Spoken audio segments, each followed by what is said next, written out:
सप्त या अष्टमातृका क्या है? ये कौन है एवं इनकी उत्पत्ति कैसे हुई? सनातन हिंदू धर्म में इनका क्या महत्व है?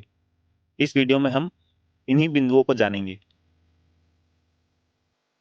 मातृकाएं हिंदू धर्म में माताओं का प्रसिद्ध समूह है। मातृकाओं की विशेषताओं का वर्णन हिंदू धर्म ग्रंथों व पुराणों जैसे महाभारत, वराह पुराण, अग्नि पुराण, मत्स्य पुराण, विष्णु धर्मोत्तर पुराण, देवी महात्म्य और देवी भागवत पुराण में किया गया है। देवी महात्म्य की शुंभ निशुंभ कथा के अनुसार जब इन राक्षसों ने तीनों लोगों को जीतने की कोशिश करी तो सभी देवताओं ने एकत्रित होकर आदिशक्ति दुर्गा की आराधना करी और ब्रह्मा, विष्णु, शिव, स्कंद, इंद्र प्रत्येक ने अपने अपने वाहन, शस्त्र, आभूषण इत्यादि देवी को प्रदान कर राक्षसों के वध की प्रार्थना करी। देवी दुर्गा ने स्वयं मातृकाओं का निर्माण किया और उनकी सहायता से राक्षस सेना का वध किया।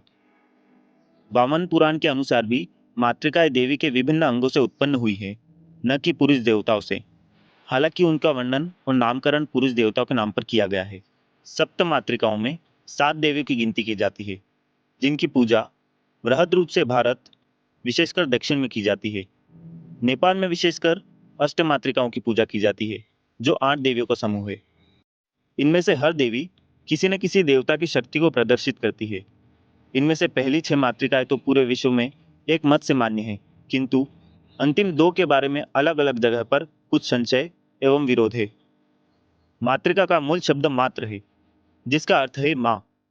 यह माना जाता है कि उनमें वह शक्ति है जो मात्र गुणों का प्रतीक है और इस ब्रह्मांड की सभी शक्तियों की रक्षक, प्रदाता और पालनकर्ता भी है।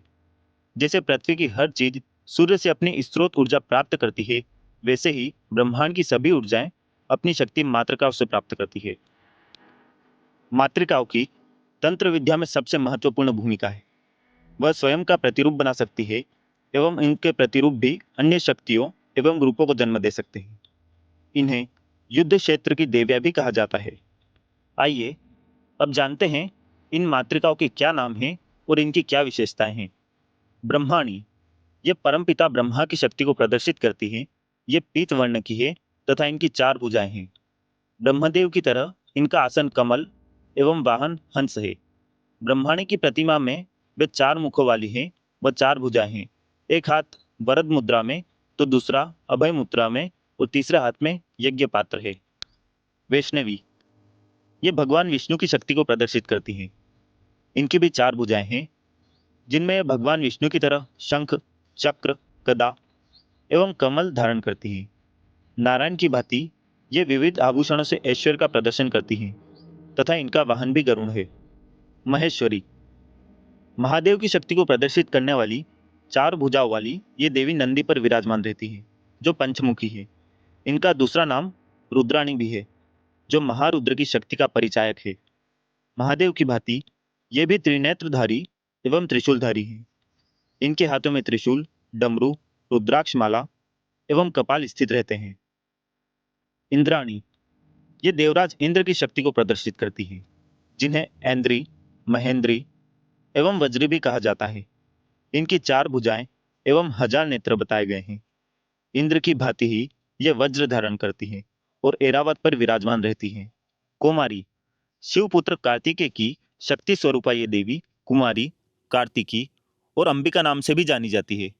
मोर पर सवार हो ये अपने चारों हाथों में परशु, भाला, धनुष एवं रजत मुद्रा धारण करती है। वे 6 मुखों वाली है और मोर पर सवार हैं। कभी कभी इन्हें स्कंद की भांति 6 हाथों के साथ भी दिखाया जाता है। वराही, ये भगवान विष्णु के वराह अवतार एवं यमदेव की शक्ति को प्रदर्शित करती हैं। इनका मुख वराह का है, जो सफेद रंग के भैंसे पर सवार है। ये अपने 4 हाथों में दंड, हल, खड़ग एवं पान पत्र धारण करती हैं। इन्हें भी अर्धनारी एवं अर्धवराह के रूप में दिखाया जाता है। चामुंडा, ये देवी चंडी का ही दूसरा रूप है और उन्हीं की शक्तियों का प्रतिनिधित्व करती हैं। इन्हें चामुंडी या चर्चिका भी कहा जाता है। इनका रंग रूप महाकाली से बहुत मिलता जुलता है। नरमुंडों से घिरी कृष्ण वर्ण की ये देवी अपने चारों भुजाओं में डमरू, खड़ग, त्रिशूल एवं पान पत्र लिए रहती हैं। त्रिनेत्रधारी ये देवी सियार पर सवार शवों के बीच में अत्यंत भयानक प्रतीत होती है। नारसिंही, विष्णु अवतार नरसिंह की प्रतीक इन देवी का स्वरूप भी उनसे मिलता है। इन्हें नरसिंहिका एवं प्रत्यंगिरा भी कहा जाता है। इनका मुख शेरनी का है और इनके हाथ में गदा और खड़ग है। प्राचीन भारतीय मंदिरों में मातृकाओं की प्रतिमाएं एकल एवं संयुक्त प्रतिमाएं मुख्यतः 3 रूपों में पाई जाती हैं। स्थानक यानी खड़ी प्रतिमा, आसनस्थ यानी बैठी हुई प्रतिमा एवं नृत्यरत प्रतिमा। सूत्रधार मंडन रचित ग्रंथ रूप मंडन के अनुसार सप्त मातृका के आरंभ में वीरभद्र और अंत में गणेश की प्रतिमा होनी चाहिए। पुराणों में जो वर्णन है उसके अनुसार मातृका के 4 हाथ हैं व गोद में शिशु है। कुछ प्रतिमाओं में उनके वाहन को ध्वजा में अंकित किया गया है, तो कुछ स्थानों में उनके आसन पर उनके वाहन का अंकन मिलता है। इसके अलावा कई प्रसंगों में मातृकाओं की चर्चा युद्ध में देवता की मदद करने वाली शक्तियों के तौर पर की गई है। एक तरफ जहां इन्हें संहारक की भूमिका में देखा गया है, तो वहीं उनके पालनकर्ता वाले रूप की भी पर्याप्त चर्चा मिलती है। मातृकाओं की सात्विक भक्ति से मनुष्यों में सदाचार और सद्गुणों का विकास होता है, वहीं इनकी तामसिक भक्ति से मनुष्य के अंदर प्रलयकारी शक्तियों का प्रादुर्भाव होता है। तो यह थी सप्त एवं अष्ट मातृकाओं से जुड़ी संक्षिप्त जानकारी। आशा करता हूँ कि आपको यह जानकारी अवश्य अच्छी लगी होगी। वीडियो को लाइक करें एवं कमेंट में जय माता दी जरूर लिखें। धन्यवाद।